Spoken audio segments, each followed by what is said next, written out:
Good morning. We are so happy to have you here. My name is Cindy Barton, and I'm the program manager here of the Center for Creativity, and welcome. Who here is here for the first time, their first I Can't workshop? We're so happy to have you here. I hope that you have an awesome time and you come for years to come. We've been doing this for 10 years. So if you didn't know, it's like our 10th anniversary. And we changed them to Saturdays after the pandemic because we used to have them on weekdays at lunch and people would walk here. People don't do that anymore. They don't. So anyway, we're so happy to have it on Saturdays, and it's just grown exponentially. So thank you. And we're able to offer this free and open to the public with help from our partners like Philbrook Museum today. So thank you, Philbrook. Okay, so I want to take every opportunity to tell people about Tulsa Achieves. In case you haven't, this isn't about art, it's about a scholarship program, a free scholarship program.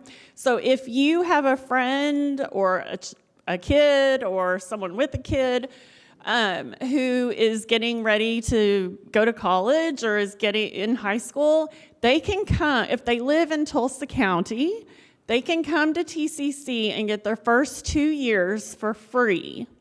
And so there are some requirements, but I mean, it's very accessible. So my daughter, Lily, who's helping us out today, wave Lily, she is going to school here right now, in her freshman year. And you know how much I've had to pay? $0. And she's in the Tulsa Achieves program. So it's something really good. Tell your friends about it. Okay, I won't talk very long. Today we have Aletha Curry, and she is here as a representative from the Philbrook Museum. Who loves the Philbrook? I do, yes, it's awesome when you just need to go clear your head in the garden or go look at amazing historical pieces of work or go to a workshop. It's so much fun. And she's going to do pencil painting today. So thank you, Aletha, and welcome. Thank you.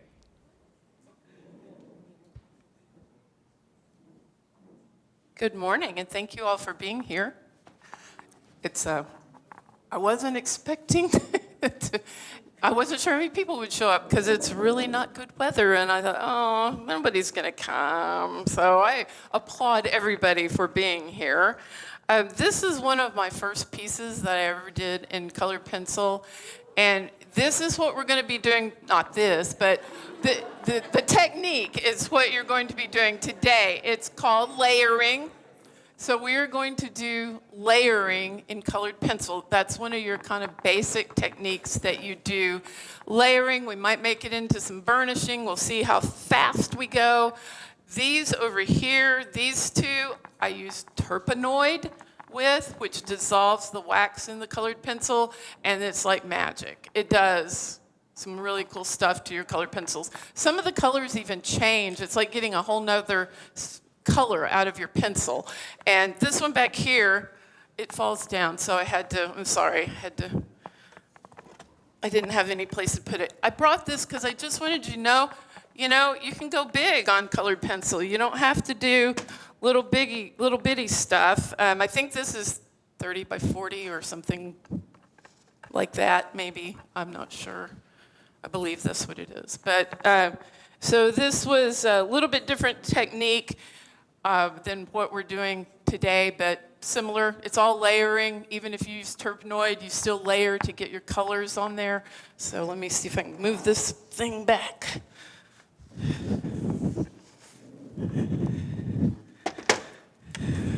So we're going to be working small. Since we just have 45 minutes, I didn't want to go too big, and I want to try to get as far as we can.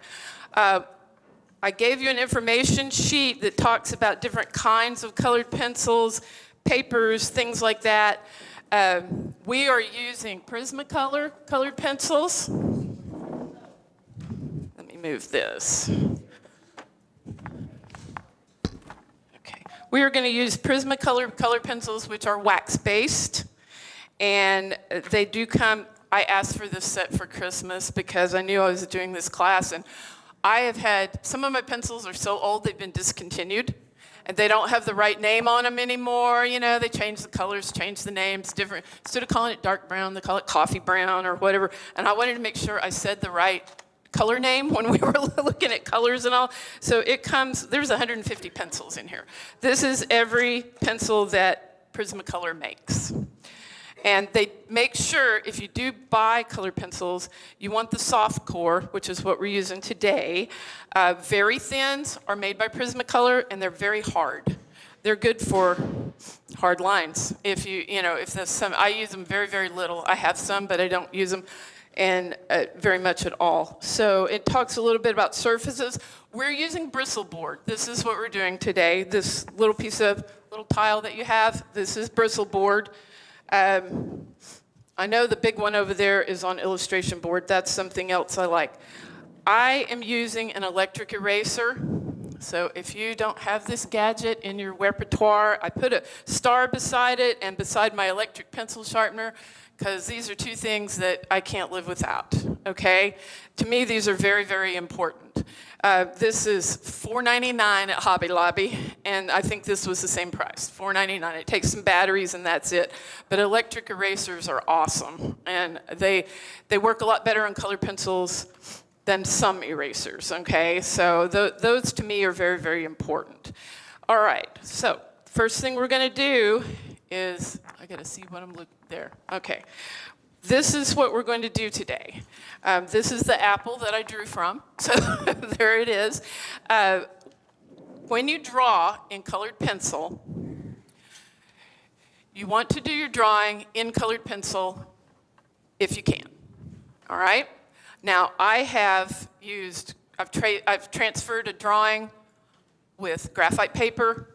I use my art light table all the time. I'll draw it. I like to draw on tracing paper, so a lot of times I draw on tracing paper or just some cheap paper, and then I transfer it using my light table, and that way you can use colored pencil. But the only thing you want to be careful about is you don't want to have to erase a whole lot. So that would be the only thing I would say be careful with. But drawing, you can draw with a graphite pencil, okay? It's okay. I've read some books that say don't use graphite. Just use it very, very lightly. This is dark because I drew it, and then I transferred it 4 times, like this. You put the graphite on the, can you see that? I'm sorry, I'm not used to doing this, like, so you can see it. I put graphite on the back of my drawing, just plain old number 2 pencil, and then you just lay it down and trace it. And I drew it, so I'm not, it's not cheating. I'm the one that drew the apple to start with. I'm not taking somebody else's artwork and tracing it. So what I would like you to do right now is take your yellow and draw the apple. You can, on your tile there. Whatever size, mine's, whatever's comfortable, And I'm so sorry to interrupt, Aletha. If you do not have colored Prisma pencils, please raise your hand and we'll get some to you. Here's some. I'm sorry. Or if you're missing anything. Yeah, handouts. We have handouts. I tried to break down the colored pencil, so the steps on the layering so that you could see what we're doing. So if you don't finish today, we'll go. Don't start coloring yet if you can just get it. If you don't lay down any color, if you can just get it drawn. I'll give you a couple minutes here, and then we're going to start laying down some color. The first thing you're going to do, you're going to look at your object and look at the lightest color that you see in your, whatever it is you're drawing, in our case, the apple. So the lightest color on the apple, other than the white highlight, everybody see the white highlight, right? I gotta do this over here. Right there, there's a white highlight. And try not to color that red, because it's really difficult to pull red off after you get it down, okay? If you get some yellow on there, it's not really gonna matter. But we're gonna start here. We're gonna put an even layer of yellow on the whole thing with the exception of that white spot. Now, here's what I don't want you to do. So everybody just look for a second. I don't want you to do this, okay? Back and forth, back and forth. You're gonna move around like this, and I timed it because I wasn't sure how long this would take. It took me 3 minutes to color the whole apple. Okay, now I realize I've done this 1,000 times, so it's, I don't expect you to be that fast, but it does go fast, is what I'm saying. I'm making little ovals. If I go really slow, can you see my hand on there? I'm just making little ovals that overlap. I'm not really pressing down. I'm just touching my pencil to the paper. We will build the color up as we go. If you put too much down to start with, it's really hard to do anything about it. If your paper gets slick and shiny, yeah, that's the trouble. So right now you're just going for a smooth, even layer of yellow on everything. And I did use graphite on this because I wanted you to be able to see the outline of my apple. I was afraid if I did it in yellow, you wouldn't be able to see it. So this is graphite. A gray colored pencil works, a light blue colored pencil works. For drawing, that pretty much takes care of everything, and that's normally what I use. All right. So just try not to go back and forth with streaks, because those streaks are hard to get out. And there are a million ways to work with colored pencils. I've seen lots of artists do lots of different things. So there's all kinds of different ways you can do. This is just what I do, and it works for me, and that's what I'm trying to share with you guys today.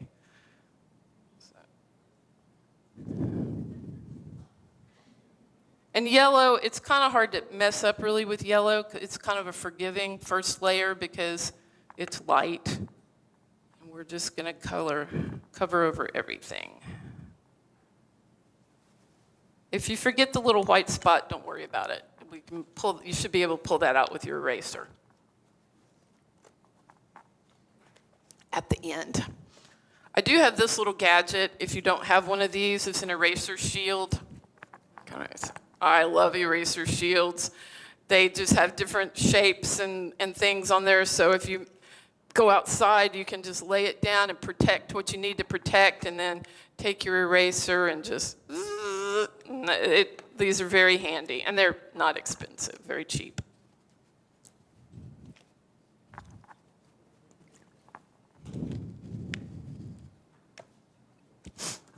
One thing I will tell you, I never touch my artwork with my hand. So what I do is take a piece of paper. I know. I take a piece of paper like this and put it over the part that I'm not working on, okay? You have oils in your hands, you have lotion in your hands, and sometimes you can get it on your paper and it might mess things up, okay? So I'm really, really particular about that when I'm working. And again, I like tracing paper. Sheet of computer paper is fine, anything like that, it works fine. Anything you have handy, really. But I do try not to touch my paper.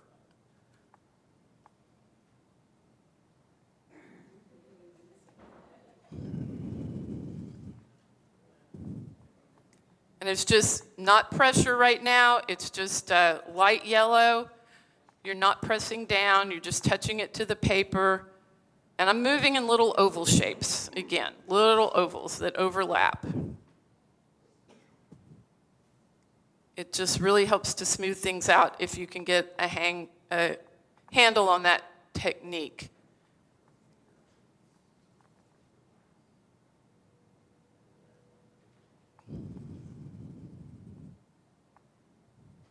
Okay, is everybody about done, or can we move on? I don't want to go too fast, but then again, All right, so you should have something. I know you can't really see that, but very pale yellow apple right now, okay?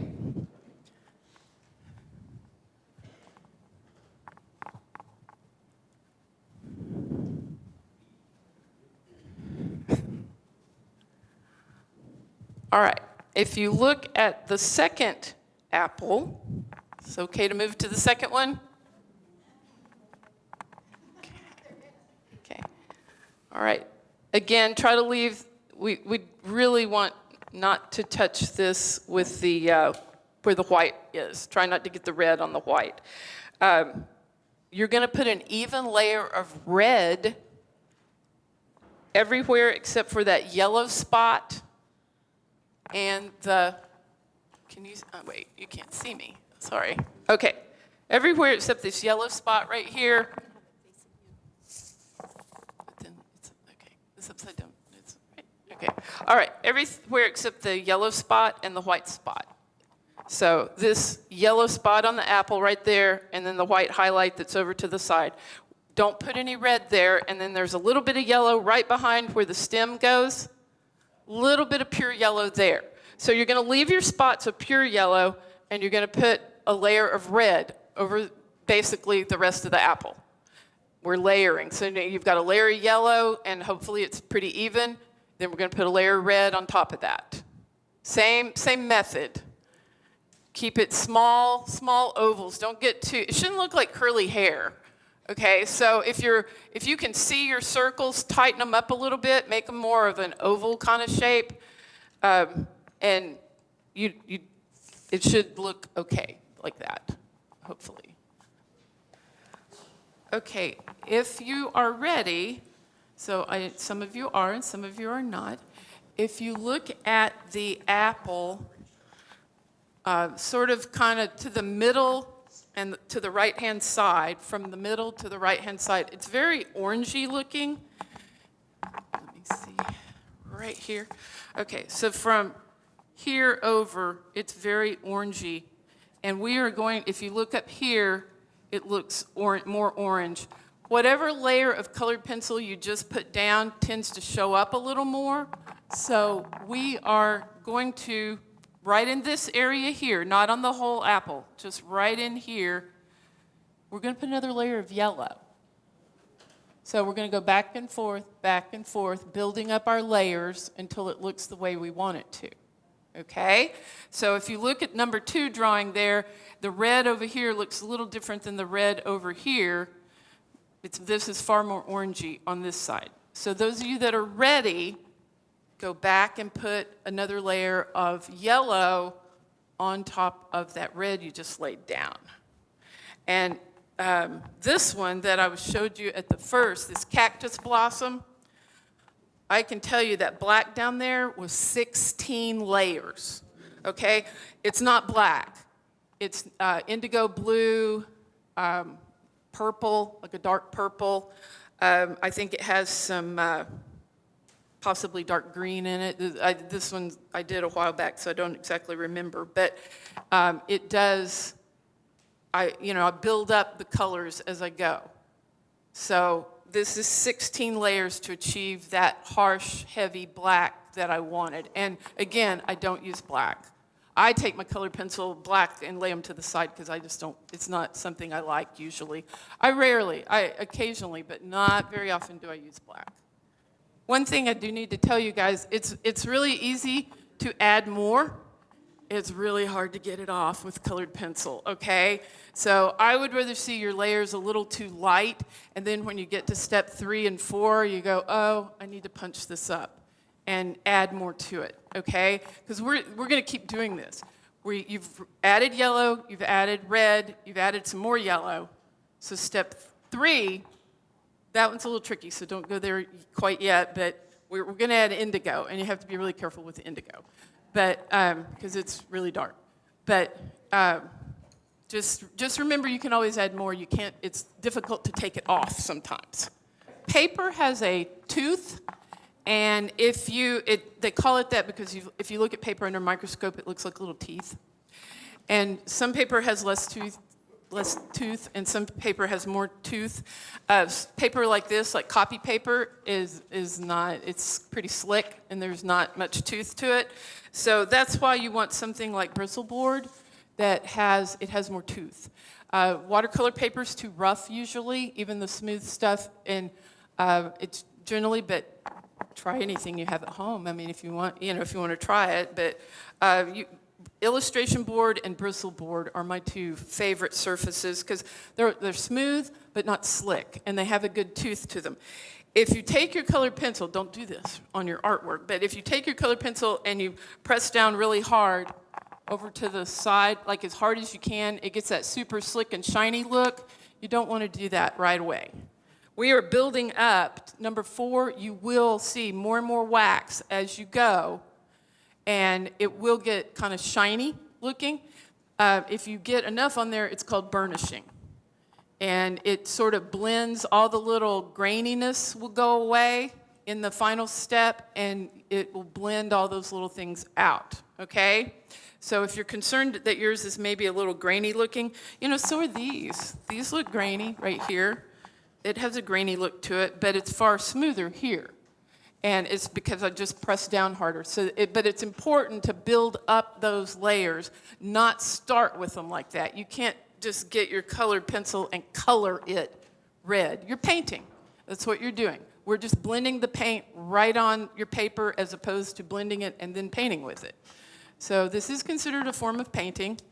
Even though it's dry, it is considered a form of painting. So they used to make these cool things called art sticks, and it was what's in the middle of your soft core pencils, but without the wood, and it was in a little stick, sort of like a pastel, sort of.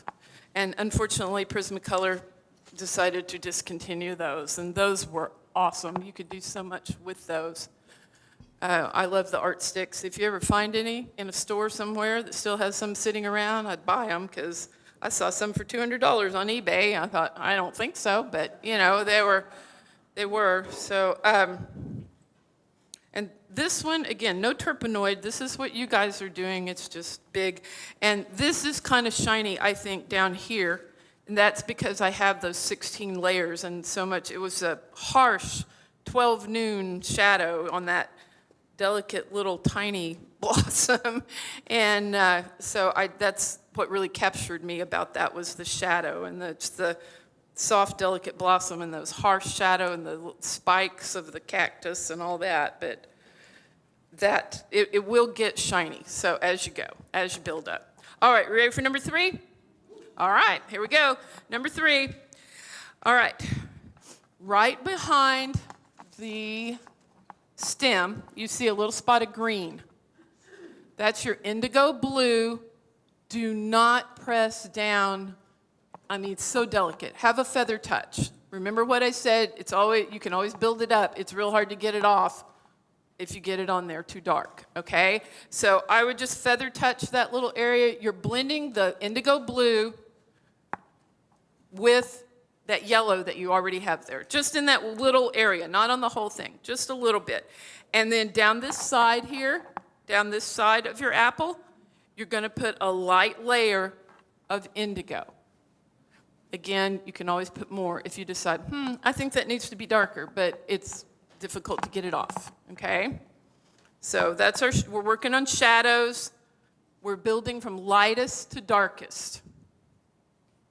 If I had a background on this, not the shadow on the table, but the wall, I might, if it was a light color, I might stop and do that, because colors do affect each other. If you have let's say a blue background, it may affect how everything looks. And so you might want to stop and do that, but we're not going to worry about that. I did not put that in. I put a line for like a tabletop and just a small shadow underneath. There is an organization called the Colored Pencil Society of America. It sounds very floozy-doozy, but it's not. It's just a group of colored pencil artists. They have a big convention in Dallas every year, and you can look it up online, Colored Pencil Society of America.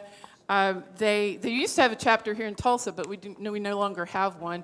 But you can meet some wonderful artists from all over the world. They do have a magazine. Let's see, like this, yeah, there. We do have a magazine. It's called Color, Ann Kohlberg's Color. You can subscribe to it, or you can just pick up random copies on Amazon. That's where I got this one. But they have excellent techniques in here. They have artists that you can look at, different artwork from different people. And I'm sorry, what? Oh, I'm sorry. Okay, sorry about that. But they have stuff about the supplies themselves. I love this horse. I love the way they did that. It talks about papers and different things. Somebody worked on suede mat board. I don't even know what that is, but it sounds kind of yummy, so I'm thinking I need to try that. But Anyway, this is a magazine that's available in Colored Pencil Society of America. It was started by a lady named Vera Kurnow. I've studied with her, and also studied with Ann Kohlberg that's on this magazine here. Ann works in straight lines. It is the darndest thing to watch that I've ever seen. She puts her paper flat on the wall. She does a lot of portraits. They're wonderful. They're very, very realistic. But she works like this. Sharpen, sharpen, sharpen. And she has a certain way she does her colors. She has, over the years, she's developed, I do this layer first, I do this layer next, I do this, and she just builds up those layers. You don't see the lines when she's done. So Ann Kohlberg, that's who does this magazine also. Look her up. It's really amazing. I've seen her work. I mean, it's one of those things like you're going, no. But yeah, I've seen her work, and that's how she works. And then there's another, I think, Maggie Toole. Maggie Toole works in circles, not ovals like you guys are doing. I'm talking circles. And sometimes she works on wood. I don't know why, but she does. And when she's done, she has a perfectly realistic portrait of somebody, but you can see the circles. And it's amazing. It's like watching a magician or something when you watch those two. You know, it's like, oh, 5 minutes? Okay, 5 minutes. I'm sorry. It's my 5-minute bell. Okay, so you are going to continue in the same manner. I've written on your handout the last step there. Last step is for finish up. Look at it first, erase anything maybe you need to, if you have some things you need to erase. Look at those colors, decide, do I need it to be darker, do I need it to be lighter? Add the next layer. So if you look where we were in the yellow here, and then you look at step number 2 compared to step number 4, it's much brighter. I punched up the yellow, and I added more red, I believe. And remember what I said, the harder you press down, you're going to fill in all those little tooth on your paper, all the little teeth. I don't think they call it teeth, but anyway, you're going to basically smash those down, and it will get shinier and thicker and heavier color on your paper. So go for it. Just press down a little harder now and try to get that really rich red on the apple over your indigo. I did not add, on the step number 4, I can tell you I did not add any extra indigo. I went back over the red a couple of times to build it up, but I did not add any more indigo on it. And I think I did punch up the yellow just one more time before I decided I was done. Knowing when you're done is a fine art in and of itself. So. And I will be teaching a class at Philbrook from the end of March till May. It's sometime in May, and we're going to get into the whole terpenoid thing. We're going to do layering, and we'll do some basics. It is a botanical class, and we get to use the gardens at Philbrook, so I'm pretty excited about that. I do like to draw flowers and things like that. Anything nature. I like nature. Yes. You mentioned terpenoid a few times. Is that something you put on the paper before you start? Or no, ma'am. What is it? Terpenoid is, liquid, yes, you get it in a little can, and it is a synthetic turpentine. But don't use turpentine. Because turpentine smells. I use odorless terpenoid. Okay, and I use swabs. I use quilted cotton pads like you use in your bathroom, just a quilted little cotton pad. Those little wedgie makeup sponges. You can use paintbrushes. I have some old toothbrushes where I can splatter the colored pencil, if you can believe that. But you put it, like you dip your cotton pad in the terpenoid, and then you touch it right to your paper, and it dissolves. It makes it look smooth. It makes everything go smooth. And then you keep layering. You're going to do the same thing we're doing now, but you keep layering, and it's pretty amazing. I just think it's sort of magic. Can you guys believe it's been almost 45 minutes? Like, it went by like that. So We're gonna be finishing up, and I know Aletha was talking about some classes that she's offering at Philbrook coming up, or Philbrook is offering, sorry. Lydia, do you want to talk about some other things that are going on with Philbrook? One quick thing. Yeah, of Okay. course. Am I on here? Of course, yeah. And I'll just, Hello? you guys Okay. can finish up. I have one quick thing to tell you about your artwork. Tomorrow, when you go look at it, I don't know if you can see this or not, but can anybody see there's sort of a cloudy film down here? Anybody? Okay. Take a tissue when you look at your finished apple tomorrow. You may see a cloudy film on there. I mentioned it somewhere. It's called wax bloom, like a flower blooms. You take a tissue and you just go over it and it comes off, okay? And you don't usually see it in your lighter colors, but your apple, if you press down hard, and I advise some of you, somebody said, how do you know when you're done? Well, for this, I just look here. I mean, does your apple look that bright red? Okay? If it doesn't, add another layer of red. Press down a little harder. It's just one big experiment. So go for it, If you mess up, you do have another side to your paper. You can try again, and, you can, or get some drawing paper at home and try again, Okay. All right, that's all. I just want to tell you about the wax bloom, okay? Isn't she wonderful? Aletha is just a natural, and we're so lucky to have her. And if the word gets out, I might have to share her with people. So, at Philbrook, last year we started a program called Stay Gold, and it is a series of art and nature-inspired classes for adults 55 or better.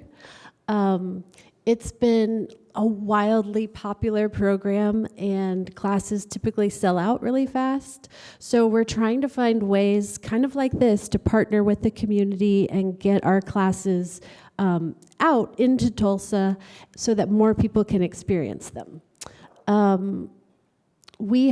This spring, we have Aletha's class, Botanical Illustration. We also have Drawing Essentials and Watercolor Essentials. In the past, we've had everything from field recordings, so like an audio-based class, all the way to working with natural dyes and things like that. So we try to offer at least 3 or 4 Stay Gold classes a season. And while they say that they're kind of intended for adults 55 or better, I'll let you guys in on a little secret since you're here today. We're not going to card anyone. we have people of all ages that are really excited to get into these classes. So feel free to enroll whatever age you feel that day.